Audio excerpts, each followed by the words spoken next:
Alors voilà. Voilà, c'est parfait. Bonjour Chantal. Ça va? Très bien. Oui, bien sûr. Bien sûr, c'est passionnant. Oui, je suis très fan de Nikola Tesla. On en apprend tous les jours avec lui. Mhm.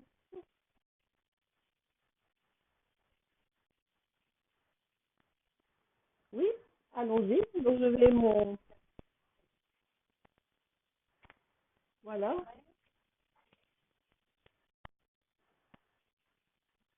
D'accord.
Voilà, je suis connectée. Je le vois, oui.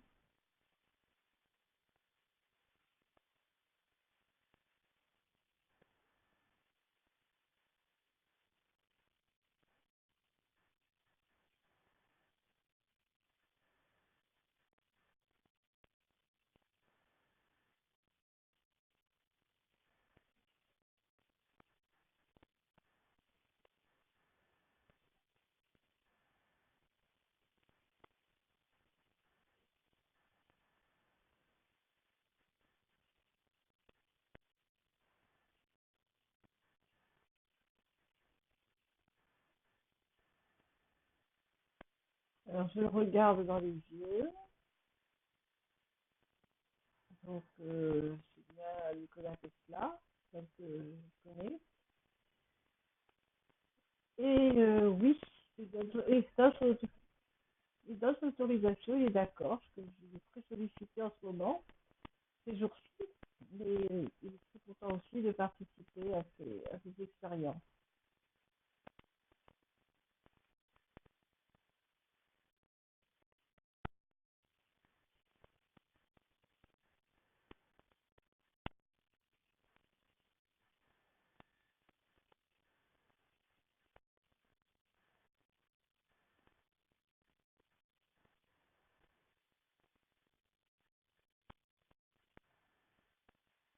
Alors la naissance de Nikola Tesla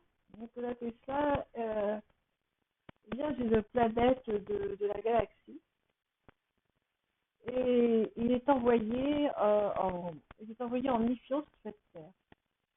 Donc sa naissance, c'est le moment où il prend contact avec la Terre.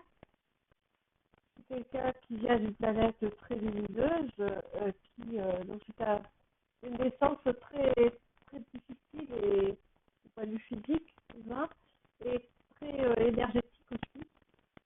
Donc quand il va naître, ça va pas très bien se passer. Il va donc avoir un excès de montée de sang encore. Donc il va y avoir des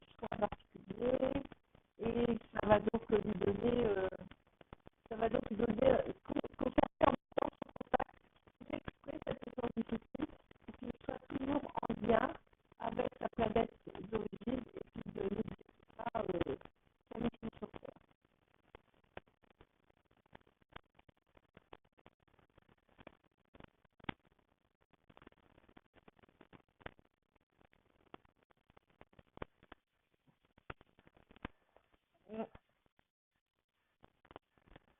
Est-ce que c'est mieux comme ça?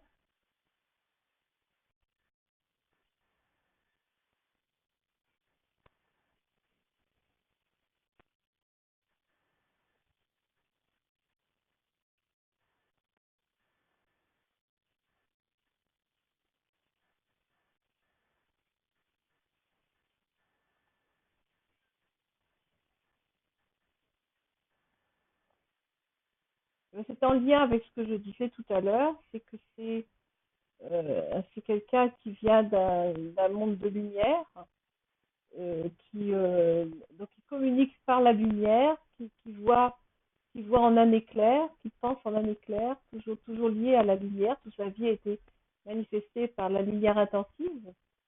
Et donc, c'est pourquoi, en fait, il a la vision euh, matérielle, physique, doublée de sa perception liée à sa planète d'origine.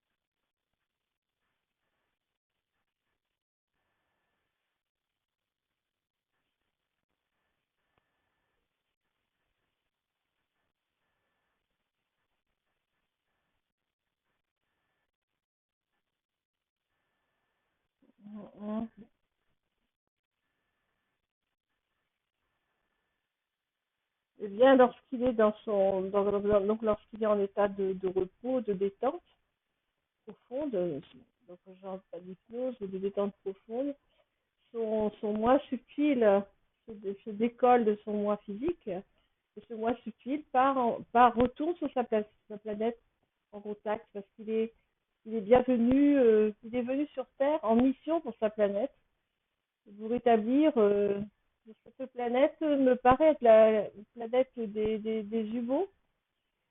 Et donc, il est donc venu en mission pardon, sur Terre pour, euh, pour que les jumeaux puissent établir un contact avec avec les gens de la Terre.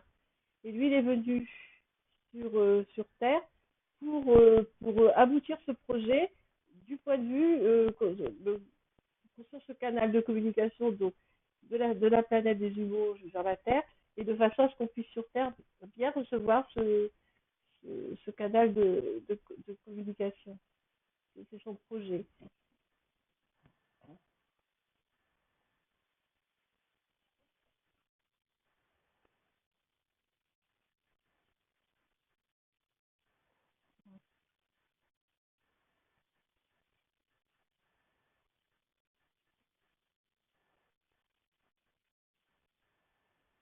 Alors le 3, le 6 et le 9, il avait une passion maniaque. C'est vrai on lui a prêté ce défaut d'être maniaque, d'être même compulsif obsessionnel.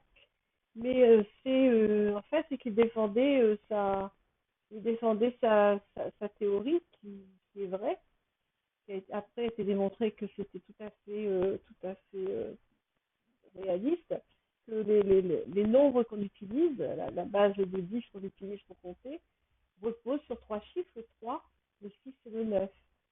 Et il a montré il a laissé de nombreuses études sur, par exemple, comment apprendre la table de multiplication, etc. Et puisqu'on parle de numérologie, on pourrait peut-être ajouter de cela que si on prend la numérologie celle du tarot, que le 3 c'est la créativité, puisque c'est l'impératrice, qui arrive après le 2 d'ailleurs, le 2 qui est laisser tomber les voiles du doute, et, et donc qui ouvre donc à la création. Le 6 c'est l'amoureux, c'est le choix et c'est la décision, la prise de décision. Et le 9 c'est donc l'ermite, c'est prendre du recul par rapport à sa réalisation, l'étudier et peut-être redonner un tour avec le 10, redonner un tour avec la roue de la fortune et faire évoluer son projet.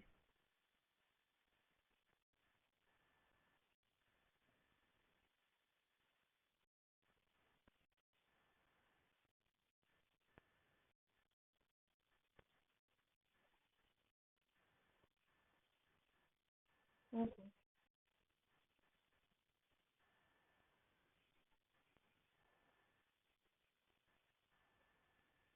C'était des idées révolutionnaires, avant-gardistes.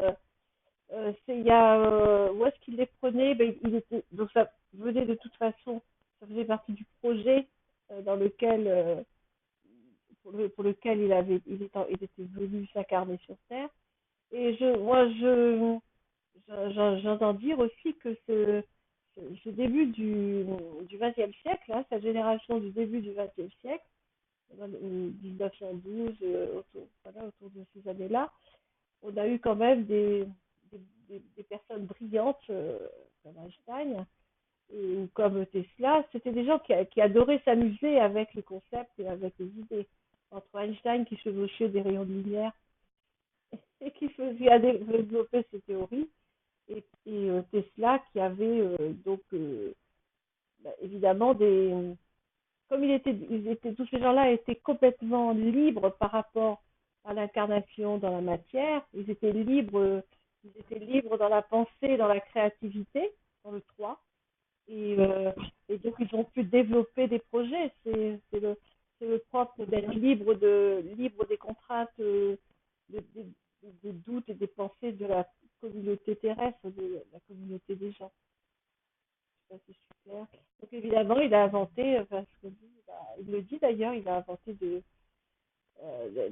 voitures, de la communication sans fil, beaucoup d'objets que nous utilisons, que nous connaissons que actuellement au 21e siècle d'ailleurs, la télécommande ou les.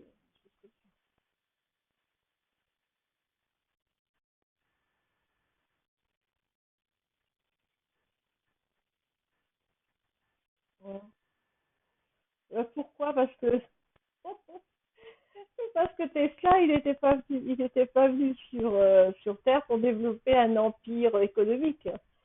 Lui, il s'est incarné pour établir un couloir de communication entre sa planète Gémeaux et enfin refaire l'autre bout du canal de communication. Alors, des problèmes d'argent, de développer des systèmes économiques, etc. Il était loin de tout ça. Lui, ce qu'il voulait, c'était développer son canal de communication et en même temps apporter généreusement du service aux humains, voilà, qui pouvaient améliorer leur vie ou faciliter leur communication.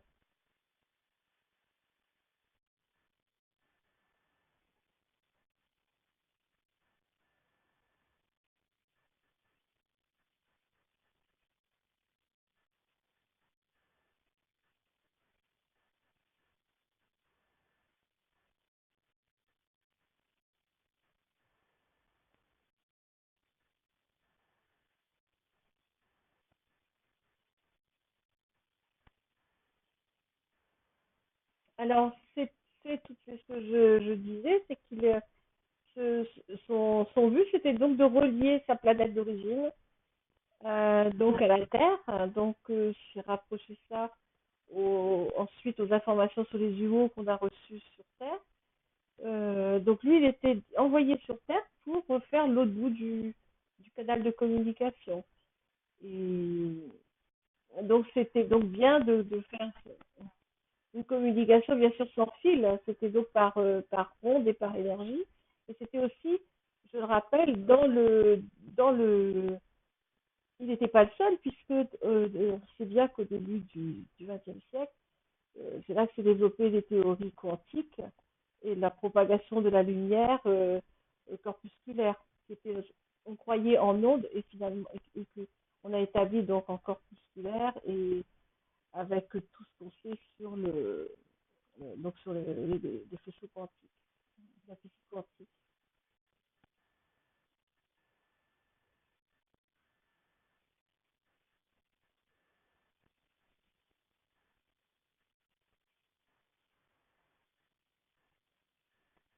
Mhm.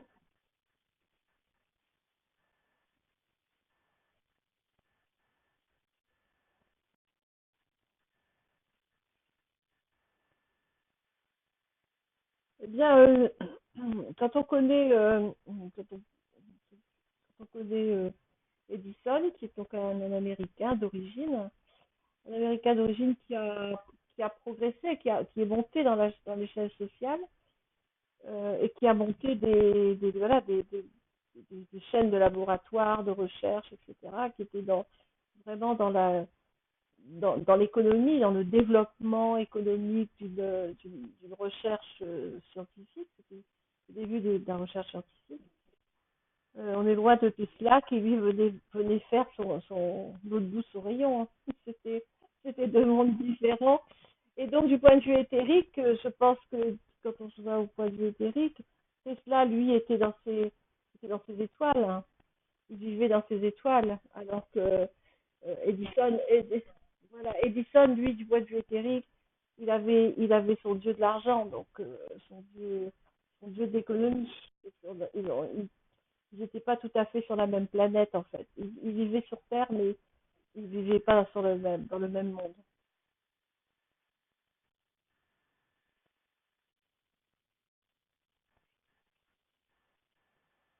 Mhm,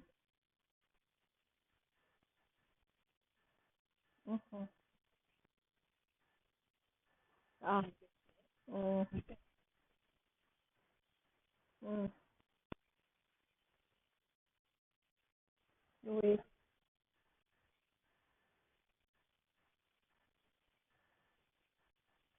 Mhm.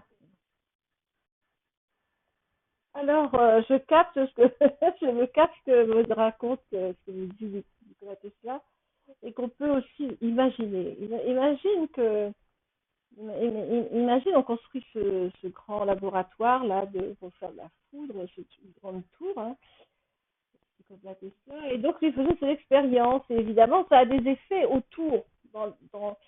Ça n'est pas localisé à la tour, c'est pas fermé, ça a des effets dans tout le pays, la région qui entoure ce lieu d'expérience. Et alors, les gens ne comprenaient pas autour. C'était quand même des paysans, des cultures. Alors, ils prévoyaient, par exemple, de faire des moissons. Alors, ils réunissaient les personnes, le personnel, c'est tout à la main. Ils préparaient tout pour les moissons. Et là, Tesla, il fait son expérience, bang, grand orage. Ah, ils n'étaient pas d'accord, hein. Toutes les moissons complètement trempées, complètement fichues, pas de récolte, des personnes à qui on a demandé de venir, on ne peut pas les utiliser. Et puis eux, ils ne comprenaient pas du tout ce qu'ils fabriquaient, quoi. Enfin, de toute façon, ils n'en avaient rien à faire. Il fallait qu'ils fassent ils étaient quand même très de la terre, très ancrés dans la terre. Donc, c'était un peu problématique. Ça posait beaucoup de problèmes. Mais ça me fait beaucoup rire parce que c'est les effets secondaires, quoi.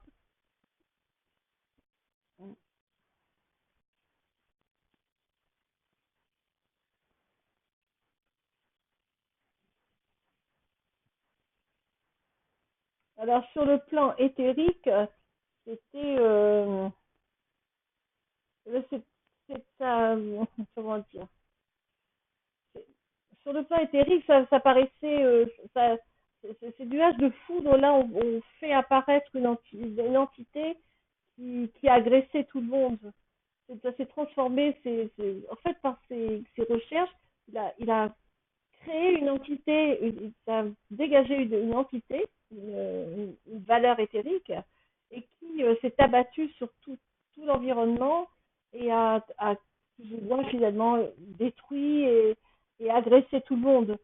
Donc c'était vraiment plutôt une malédiction, quoi. C'était vu comme ça.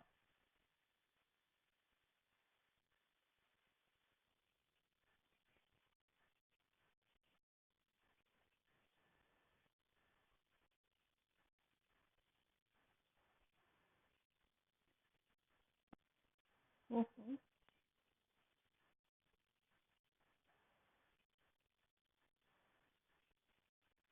Mhm.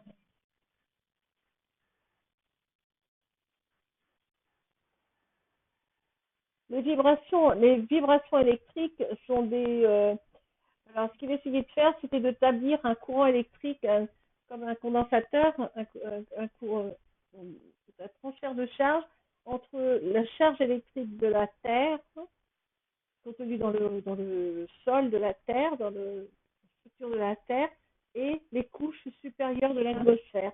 Et donc, ainsi, il fabriquait ce qu'on appelle un condensateur, et ça faisait donc déplacer des charges électriques. Et à partir de ces charges électriques, on pouvait donc alimenter des moteurs, des bobines, et ça faisait donc quand même c'était le début de l'énergie libre, qu'on a appelé l'énergie libre.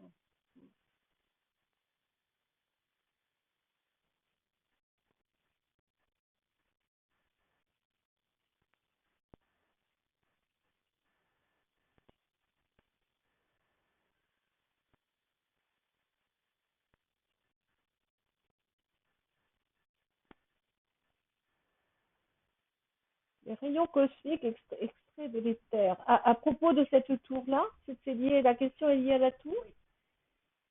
Euh, en, en fait, euh, c'était ce que je dis, c'est que c'était plutôt de comment d'utiliser la Terre sur ces rayons cosmiques, c'était d'utiliser la Terre non pas en tant que ce qu'on a tendance à faire en tant que unité Terre déconnectée de son environnement cosmique. C'était d'utiliser la Terre avec son environnement cosmique. L'idée, c'était ça. Et donc, à partir de entre la Terre et cet environnement cosmique, il existe, même si ça ne se voit pas, même si on ne le sent pas, mais comme toute chose qui ont été découvertes, on ne les voit pas, on ne les sent pas, mais on peut les mettre en évidence. Et ces rayons cosmiques existent bien. Et c'est donc entre cette partie cosmique de la couche terrestre et et la Terre, il existe des radiations et des énergies. Et ça, c'est indéniable.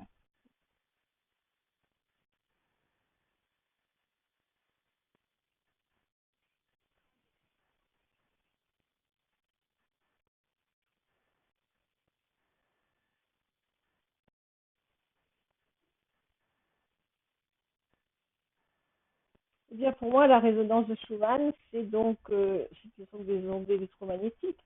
C'est le magnétisme de la planète Terre, avec comme un aimant, avec son pôle nord et son pôle sud comme un aimant, et son rayonnement magnétique qui va du pôle nord au pôle sud. Voilà, donc ce qu'il voulait utiliser, c'était donc ce côté aimant de la Terre pour développer de l'énergie.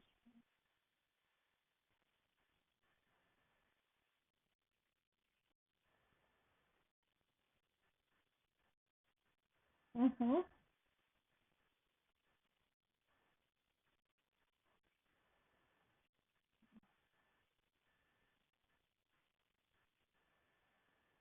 La tour Eiffel a été construite pour l'exposition universelle de 1900, je crois, le début du XXe siècle. Et c'est vrai que le projet, la façade, la façade, c'était de construire une tour pour, pour donc Eiffel voulait construire cette tour pour l'exposition universelle, donc tout en métal, c'était sa spécialité. Mais derrière, il y avait bien un projet éthérique, il y avait bien un projet par la tour, elle devait être beaucoup plus haute d'ailleurs. Le projet était de la construire beaucoup plus haute et de pouvoir atteindre des niveaux, pouvoir communiquer aussi, euh, c'est toujours à la même époque d'ailleurs, avec les couches éthériques. Mais le projet a vite été aborté et la tour a été limitée en hauteur à ce qu'on a maintenant. Et des essais ont été faits. Des essais ont été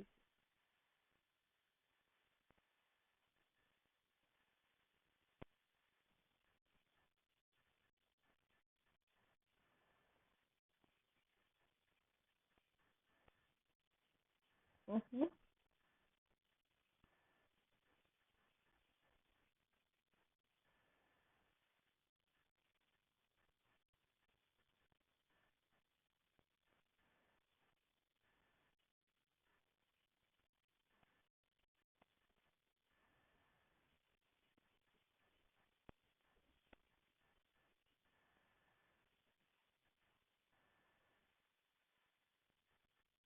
Alors là, est-ce que je comprends bien la question? Je sais pas, est-ce que ce projet existe? Les bases, d'utiliser les...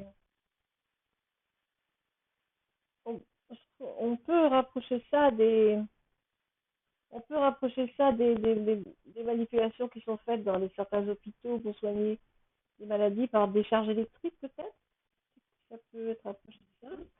Voilà, des expériences qui ont été faites comme ça et qui se sont montrées pour traiter certaines maladies, des applications médicales, qui se sont montrées désastreuses. Il y a eu des expériences faites aux États-Unis euh, aussi pour accoutumer les gens à la consommation ou à certains comportements, pour utiliser certains comportements de consommateurs ou de comment dire, pour les votes, pour voter ou pour se comporter dans la société, ou pour créer des addictions. En fait, c'est pour développer le dieu d'économie, voilà, du contrôle mental pour développer des addictions à la consommation. Ça c'est de plus en plus établi.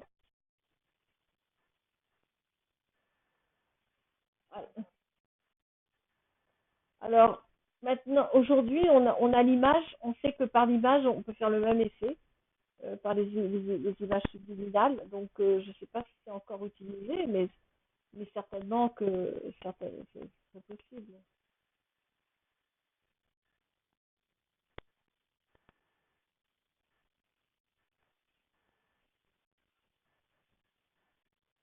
Alors, il me vient à tort. À tort. A-T-H-O-R. Je ne suis pas.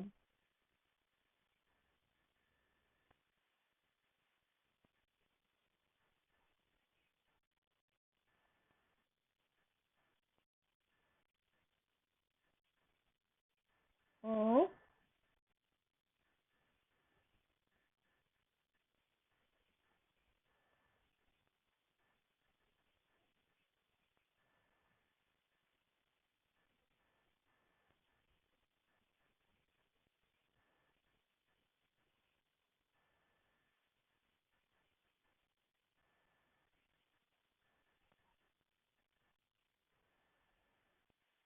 Alors là, j'ai pas d'informations. Je sais que Tesla pensait que les, je sais que Tesla pensait que les appareils volants tels que nous avons avec nous là, c'est que nous utilisons les avions. Je suis ailleurs là. Donc les avions que nous avons il a toujours pensé qu'ils n'étaient pas du tout faits pour voler et qu'ils étaient très fragiles, que ça pouvait tomber très facilement puisqu'ils se déplacent non pas sur de l'eau, ils se déplacent sur l'air et que ça pouvait basculer très facilement. Il suffisait de leur faire un trou d'air en dessous et pof, ça tombe. Mais sinon, ça me fait penser à autre chose. Ça me fait penser à la navette qui s'est écrasée et qui est dont je l'affaire Roswell, c'est ça, Roswell. Et c'est cette navette qui a été, on a toujours dit qu'elle était tombée comme ça. Il y a plusieurs versions qui courent. Elle est tombée comme ça ou ça n'a jamais eu lieu. Et, et pourtant, c'est bien une navette qui a été descendue qui a été abattue avec ce laser. Donc, c'est quand même très secret. Ça reste toujours très secret, ces choses-là, très, très non-dites. Tout ça, c'est dans le non-dit.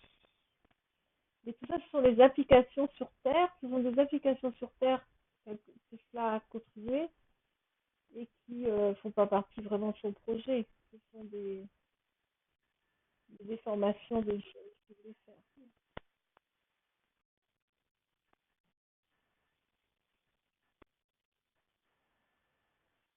Elle est certainement utilisée aujourd'hui, mais c'est tellement masqué, transformé. Euh,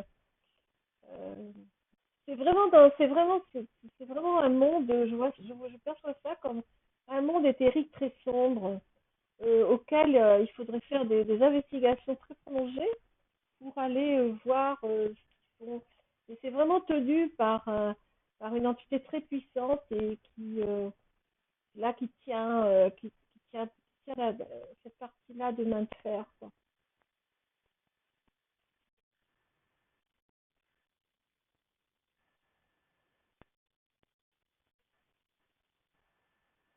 Par les États-Unis. Pour moi, c'est les États-Unis.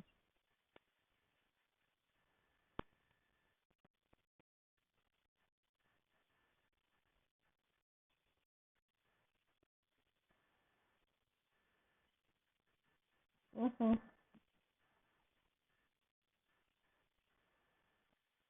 Tesla ou le rayon? Tesla? À quoi servirait ce rayon?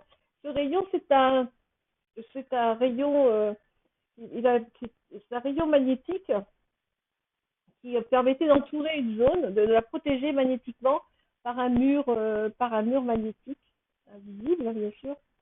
Donc ça paraît évidemment comme on en est encore à construire des murs de pierre entre les États-Unis et le Mexique. Un rayon magnétique, ça paraît complètement un peu bizarre, mais c'est vraiment, ce sont ces nouvelles idées auxquelles il faut s'habituer. C'est tout à fait possible, oui, c'est tout à fait réalisable. D'après Tesla, c'était tout à fait faisable.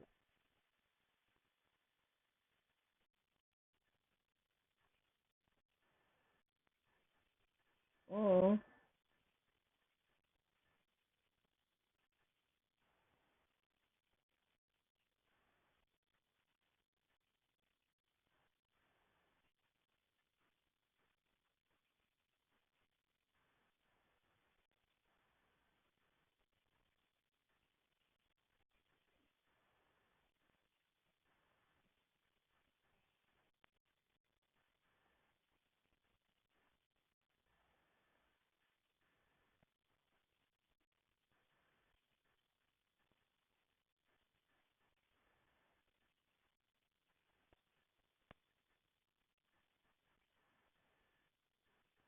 alors, je vois cette conversation téléphonique. Bon, il faut dire que Tesla était commencé à être âgé. D'abord, nous sommes en pleine Deuxième Guerre mondiale. Tesla commençait à être quand même âgé et avoir des comportements un petit peu incompréhensibles très incompréhensibles pour les humains dits normaux. Et il était vraiment dans la volonté d'aider. Il avait eu une idée géniale. Il voulait la partager. Il voulait la partager pour aider le pays qu'il a accueilli, les États-Unis, pour aider son pays. Mais vu la situation de la Terre, la situation mondiale, sur sa planète, on commençait déjà à penser à le rapatrier parce que les Juifs ont toujours dit qu'ils sentaient venir le projet de bombe atomique qui allait se créer. Il avait vu venir, donc il pensait le rapatrier parce qu'ils ont toujours dit que quand les humains allaient commencer à se à se taper dessus à coups de bombes atomiques, ils ne s'en mêleraient pas. Donc ils les laisseraient, s'il fallait que la race humaine s'éteigne, ils les laisseraient faire, sauf si ça devait perturber les planètes les autres humanités qui existent autour de la Terre. Donc en fait, le colonel, on l'a programmé pour se dire c'est encore une idée, c'est encore Tesla qui a une idée. Qu'est-ce qu'on fait? Il en a reporté à sa hiérarchie qui est passé à autre chose parce qu'ils étaient sur d'autres projets. Et donc c'est un petit peu le petit vieux qui radote. Ils ont encore sorti un truc. On a l'habitude. Mais de toute façon, ça sentait déjà. On commençait à penser à rapatrier Tesla sur sa planète, du côté de sa planète.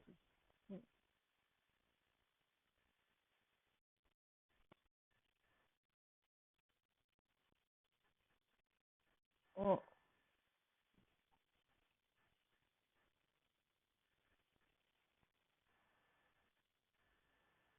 Alors sur le plan physique, il est il est dans sa chambre Tu vas faire toujours dans ses calculs, dans ses visions de ses projets, parce qu'il avait une vision des projets qui était très, il voyait tout réaliser tout de suite, quoi. Et après, il reprenait étape par étape pour faire la structure pour développer son projet, pour faire voilà, la structure pour développer son projet. Et donc, il était encore sur ce projet qu'il voulait proposer donc aux États-Unis, qui était en guerre. Et, mais là, il se sentait un petit peu, il sentait que son corps physique se décrochait, qu'on le décrochait, voilà, on le déconnectait. On commençait à le déconnecter de la Terre. Il commençait à se déconnecter et là, ben là, le rayon cosmique qu'il avait réussi à mettre au point s'est mis en, voilà, c'est branché et sa partie éthérique est rentrée à la maison. Disconnect, on lui a dit disconnect, laisse tomber, retourne à la maison.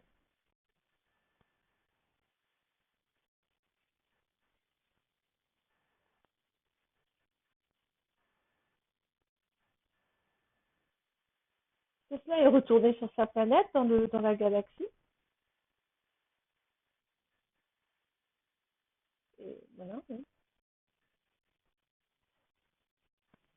Mmh, mmh,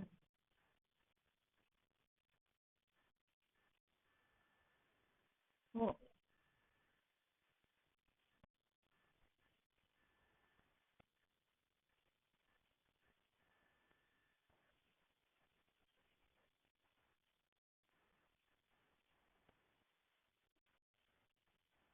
Alors, ce qu'il y avait dans ces notes, c'est surtout le côté, ça c'est le côté humain. C'est quand c'est les gens ça c'est les terrestres, qui sont bien implantés, bien les deux sabots dans la terre. Quand ils voient quelqu'un comme Tesla, il y a scellé, on récupère tout. Je sais jamais s'il y avait quelque chose de très grave. Puis peut-être qu'ils pourraient trouver des idées. Du coup, ils se sont dit, on va peut-être trouver quelque chose. Donc ils ramassent tout. Ça, c'est le monde très, très physique. Qu'est-ce qu'il y avait dedans? Ben, il y avait toutes les notes de Tesla, tous les calculs, bon, qui sont peut-être un petit peu divulgués en ce moment. Enfin, il y en a un petit peu partout, quoi. Enfin, il y a des personnes qui réfléchissent dans l'état d'esprit de Tesla actuel par la suite. Mais c'était surtout pour, si jamais il y avait un grand secret, monopoliser l'information. On ne sait jamais, il ne faut pas partager. Et puis, ne faudrait pas être attaqué non plus. J'avais quelque chose de dangereux.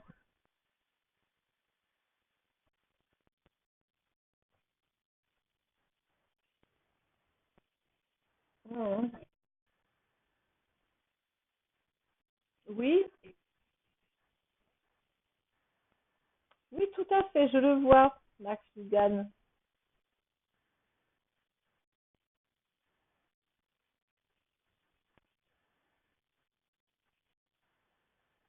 Max Lugan, oui, il adore parler, Max Lugan. Mhm.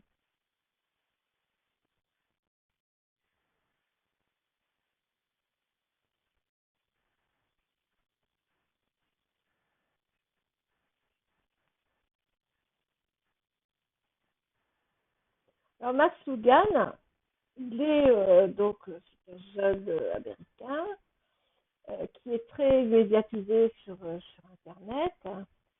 Et il est dans son petit laboratoire, son petit laboratoire. Il est dans son laboratoire et il développe aussi son travail autour de l'énergie libre, de la récupérer l'énergie libre. Et, euh, et c'est aussi quelqu'un qui s'amuse. Voilà, on retrouve cet état d'esprit qu'il y avait donc au début du XXe siècle avec Max Lugan, mais avec d'autres aussi, qui sont, voilà, ils s'amusent, ils sont, et puis ça donne une image de la jeunesse c'est comme quelqu'un de très jeune, hein, autour de peut-être un peu plus de 13 ans maintenant, et il est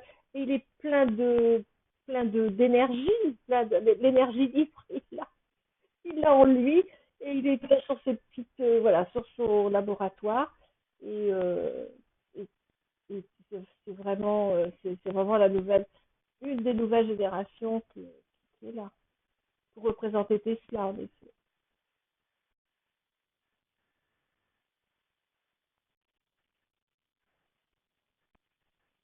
Oh.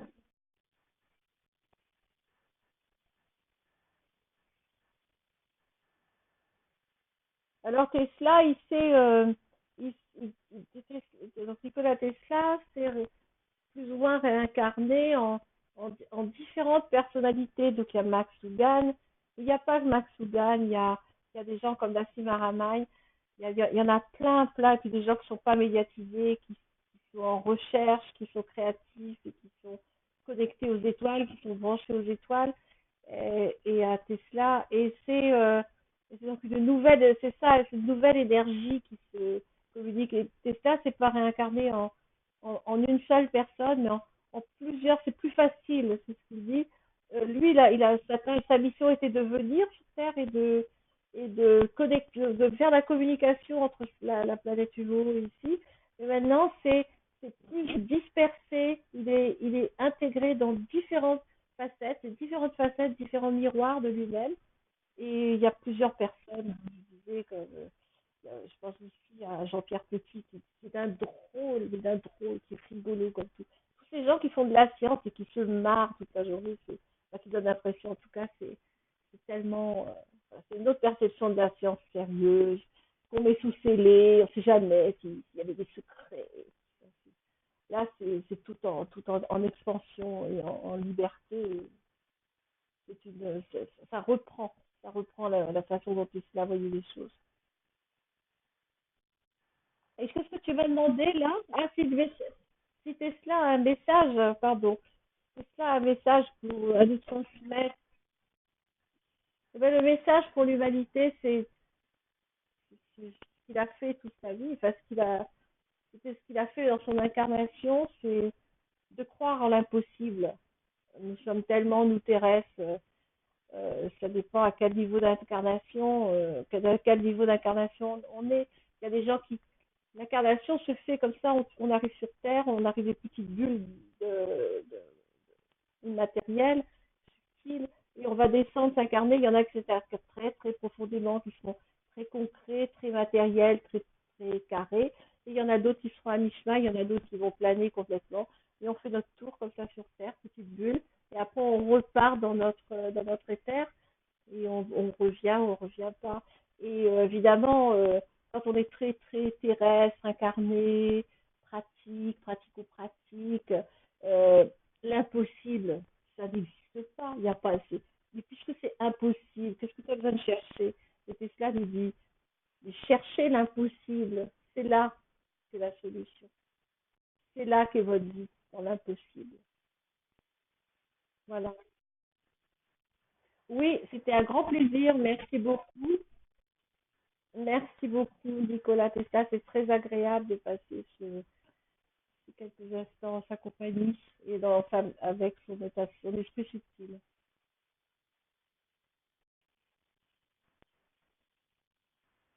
Pardon? Dès qu'il est parti, j'ai pas compris. Oui, oui, eh ben c'est très difficile de m'en séparer. Il va me falloir une petite phase de retour. C'est vrai que ah, c'est beau le rêve.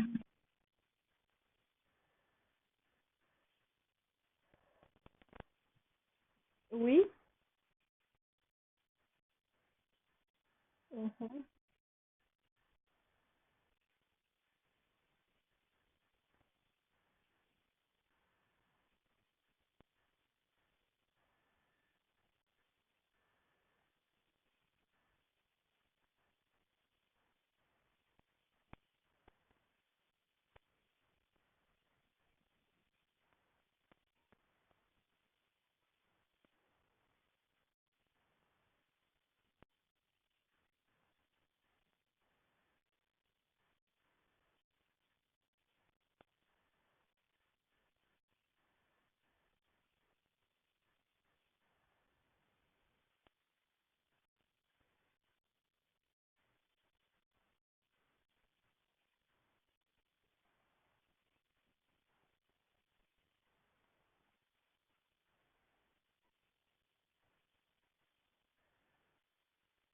Waouh! Ah, la lumière! La lumière.